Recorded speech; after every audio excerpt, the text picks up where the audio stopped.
It was a good game for me. I got a good start there, and Oglevie and Amerks there have been playing pretty good lately too. So just trying to ride that wave that have been playing good. So it felt good out there.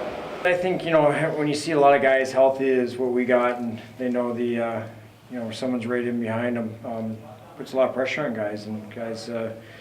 Internally it makes our team better, and you could tell that tonight. I thought the guys were skating really well. We're on the right side of the puck all night. I thought our D had really good gaps. They didn't have much, and and then we just kept on going with it. And when you have confidence like that, especially after the first period, it just kept rolling.